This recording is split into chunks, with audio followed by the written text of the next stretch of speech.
We will talk about the proposed bill on the floor of the Senate, trying to give political rule, constitutional rule to our monarchs. Very enticing, very beautiful. Most monarchs are happy. Yeah, they want to be inclusion into the political arena. It makes all of them the same. But no, it is more, there is more beneath that the eye can see. Our fathers did not speak up, and we, their children, have to suffer because they refuse to speak up. And so maybe we should speak up. Maybe our children will be savage from the impending doom and danger, which I am not a prophet of one of it. You see, maybe I will have to replay the video where I comprehensively analyzed that our monarch is our last line of defense, to refresh your mind. But I have to give attention to this issue of monarch, because before Africa was invaded, Africa as a continent is run by monarch. And if you trace the history of the world till the eras of philosopher, there is no politics. It is monarchy system of government, not this type we are calling democracy, aristocracy, and whatever you have. It's all monarch. It's the embodiment of the extraction of the politics you have today. But let me make you understand. We have a king, and we call our king Obi. It's a corrupt version of his true pronunciation. I made a post earlier before now, and if you go to the comment section, you will see Igbo Biafra people.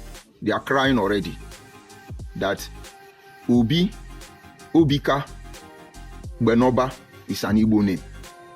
And so let me, by way of, first of all, allowing Nigerians and those who care to know, most especially my Anyoma people, Agbo people, Obi is not an Igbo language nor dialect, as Obi is in Eka land, for instance. Peter Obi is not the Obi like Obi of Agbo. Their own Obi is Obi. Obi Oma, Obi Ne, Obi Wanne. You know all those stuff. Obi means heart to Igbo people. But that is not what it means when I say Obi of Agbo. So the meaning of Peter Obi is not the same meaning with Obi of Agbo. Know this and have peace. And so you ignorant Igbo people jumping up and down, because my name is Obi, and that means I am a Igbo man. You are hallucinating. I practically give the full name of the father of Obika Bwekuzie, the grandfather of Obika Bwekuzie, because Obika Benoba gave birth to Obikechukwu out of Catholicism of Samuel Ajayi Crowther. But Obikechukwu's son is bearing Agbo name Kabwekuzi. And if you check the father of Benoba, it's not Igbo name. Because we sound similar doesn't make it the same. And I repeat again.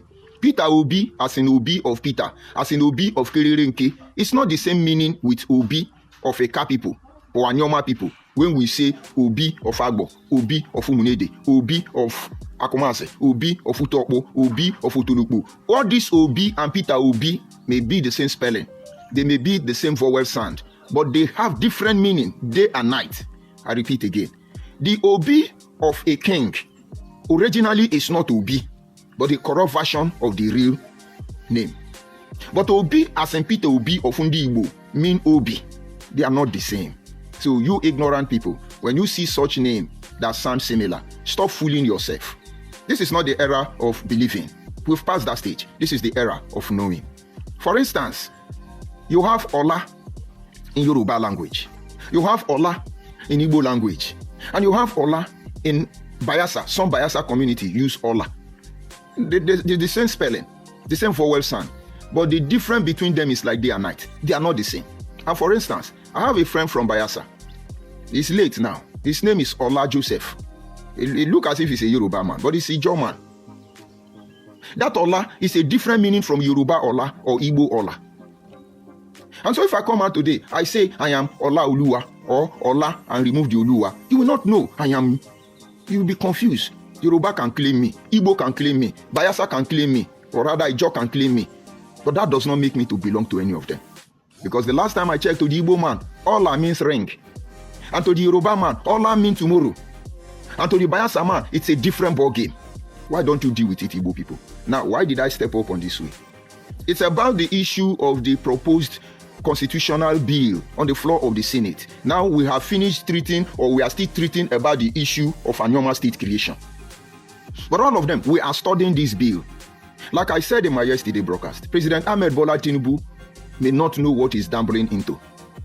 Whether he's innocent, whether he knows this conspiracy theory, whether he's part of this conspiracy or not, the truth is that by the time these stories are told, I'm sure history will not be fair with him if he let the short, these expansionists, to get the best of us. Posterity, in fact, those who created Nigeria has not started paying their price for creating Nigeria on a very faulty foundation.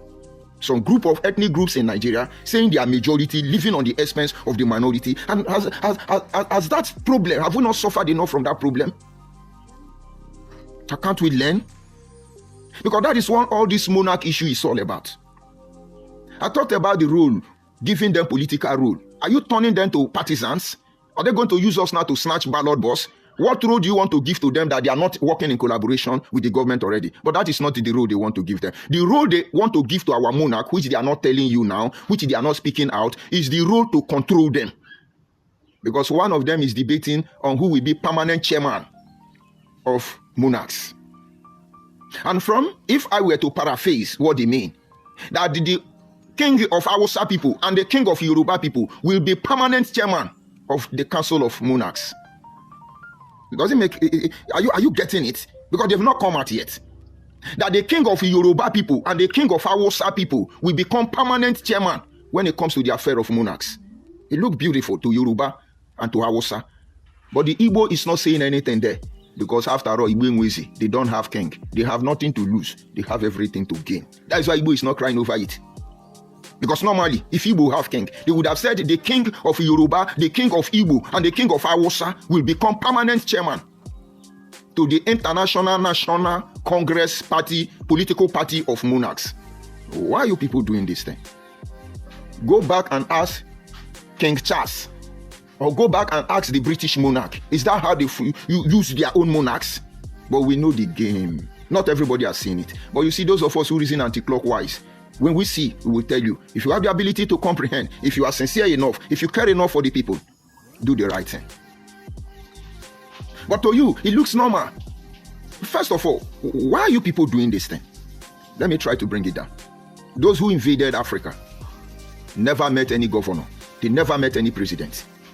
They never met the name we are calling today. Oyibo people did not meet Igbo. They did not meet Yoruba. I give it to Hausa. They met Hausa people, but not as Hausa. Let's be realistic here. And they came and conjured all of us and concocted us and removed the original name, thereby misplacing the reconstituted authority as of that moment where Africa was invaded. And so all of us were unique in our own way. I am an Agbo man. I know my tradition. I know my king. My king may trace his lineage to Edo State, to the palace of the Oba of Benin. But after years of separation, we are not subjected to Edo people. But as it is said, his son remains his son, whether prodigal or not prodigal. You can't change it. And that is why when the last Obi or the current Obi of Agbo was born, who was the first to come to his rescue? It's the Oba of Benin. It was not publicized. They were not making noise. They made sure that that boy is protected, that that boy is brought up properly, that that boy understands the responsibility mounted on his shoulder. These are kingdoms under one empire. And we have not heard about the emir before they invaded us. Was there any emir? Because the last time I checked, with due respect, emirs are appointed. That is why some governors, some president, they messed up Lamido, Sanisu Lamido. Did they not retire him or even exile him, accuse him, talk rubbish? Because he was appointed. So the British did not meet emir. So how can emir that was made become a chairman of monarch? Kings are born, they are not made. Deal with it. And the last time I checked, they met the Oni of Ife. I won't tell you lie. And so it's a constituted authority. We give it to them. And the last time I checked, they didn't meet king in Igbo land. That is why Samuel Ajayi Crowther concocted their history, manipulated them. Some of them think they are coming from Jerusalem. Who don't even know that there is a difference between Israel and Hebrew. Oh, the Israelites, children of Fundi, and the God. I don't blame them if they have had a custodian under the monarchy system. They will not be mesmerizing. I will not say my name is Obi. They say you are Igbo man. Whereas Obi is a different meaning in my own dialect from their dialect. It's a shame, but I'm coming. They met, like I said, people like Nana of Ishekiri. They didn't see Olu of Ishekiri. I have to tell you the truth. They met Obongo, Abi Obongo of Obongo. Pardon me if I don't pronounce it well. Obongo of Calabar. These thrones are there. The Obo Bini are there. The Nana of Ishekiri is there. The Ato of Egala is there. The Ochidoma is there. And of course, I give it to Jaja of Opobo. He was there. And this throne will become subservient to Hausa and Yoruba throne. Was the Ooni of Ife actually commanding or has the prerogative to talk to the Oba of Benin? I'm not talking about this Oba of Benin. In the earliest history of our people, when there is a throne for the Ooni of Ife and when there is a throne for the Oba of Benin, do you think the Ooni of Ife can dictate for the Oba of Benin? When I forget all those history when they talk. And let us assume they are equal. Do you think any of them can issue order? As we speak today, the Oba of Benin will not even dictate for the Obi of Abo because a lot have changed. And this is because they respect themselves. But when we come to a level now, where you have a permanent chairman of all the kings, what are they chairman? My community or your community? I know you are not seeing it. I know you are not able to envisage it. Because they say they want to give them role. What is that role? To become vigilante? What is that role they want to give to them that they have not been doing for the government? That is the question you must answer. But it is a role they have not pronounced for you yet. The moment you take that bite, your life will not remain the same again. And I'm not trying to criticize the government. I'm not trying to condemn the Senate. I'm not trying to tell them what they're doing. I'm trying to tell the monarch, you will be reduced to a puppet. Because once the chairman has spoken, the chairman has spoken. Look at President Ahmed Bola Tinubu. He woke up one day and declared state of emergency. Today, Akwa Ibom man, Calabar man is in charge of River State. It sounds okay. No riot, no problem. Of course, we don't call for that. But under normal circumstance, will Yoruba accept it? If it's Hausa man now that is in charge, only with the barrier of the gun will he make such decision. Will Yoruba accept it? Then they now take Igbo man to go on emergency one Yoruba state. But we know why you people are doing this. Will Hausa accept Igbo man to go and manage one state in the north under state of emergency? Are there not warring state in the north that need state of emergency? Why is our president, our beloved Bola Ahmed Tinubu, not declaring state of emergency? Minority, when I say we be scam, we agree. But we are not saying or doing what we are doing because we hate anybody, we want to cause crisis. We are asking you to stop. All this hulo-balo you people are initiating, it will boomerang. Mark my word. I made it clear yesterday that people may be pushing this agenda to Tinubu without him being able to see clearly the aftermath effect of his decision. That is why we are here, to make them see the consequences of their action, one way or the other. You will not bury the truth. You know, they will come and say, His Excellency, because of all this terrorism, because of all this criminality, let's do chairman of the council of which king? Which king is the chairman? The last time I checked, the North respect their emir, and we respect their emir. And there are things they do, we don't do. Our cultural, tradition, and value system is not the same. It's applicable to the Yorubas. And how? What are the bases? Where are they going to hold the meeting? You are calling a meeting for the cats and the bird and the fish. And they put the venue in the sky. Will the cat fly? Can the fish fly? You are calling a meeting for the birds, the cat, and the fish. And the fish is the chairman. Can the bird swim? Can the cat swim? So invariably, any of this one now that you make a king, automatically will destroy the rest. Because if you ask the cat, come and hold the chairman, and the cat say, we are going to go to eat rat. The birds may not eat rat. The birds will not live like the cat. And so there is a problem. And if the fish is the chairman, both the bird and the cat cannot swim. So anytime it is time for swimming, the fish must demand that they swim. Is that not the influence, the body language of Nigerian politics? Is that not why we have not been sincere enough to tell ourselves the truth? And now to cut the long story short. It is said that they want to give constitutional rule to our monarch. But they did not tell you the nature of the constitutional rule. While we are rejoicing that they are proposing amendment bill for restructure, they have not told you the nature of the restructuring. Whether it is political restructure, whether it is regional restructure, whether it is economically restructure, they have not told you. But they go with it because it's a familiar language. The monarchs are doing well. Create a enabling ground for all of them to be able to work as one. Don't put a yoke on the neck of our king. Our king are not seeing it. But we know what you are trying to do. Because let me create a scenario. By the time finally the Senate say, yes, the bill, we have made it. King of Yoruba and King of Hausa will be permanent chairman. Anybody who does not play their tune, they will remove you from a king. They will say you are not a king. You are not the first. We have seen many kings that were dethroned by political party. In fact, they made the attempt on the Oba of Benin. They went to court, which is an insult in the first place. Until then, that should be your monopoly radio walk up. It should be the first, if I'm not mistaken. On the day of judgment, the king have to march to the court on barefoot. And that was when they know there is a problem. And so you will not be the first. Because somebody have to please somebody now. The discussion will not be based on mutual relationship or understanding. If somebody in government will tell you what to do to your people.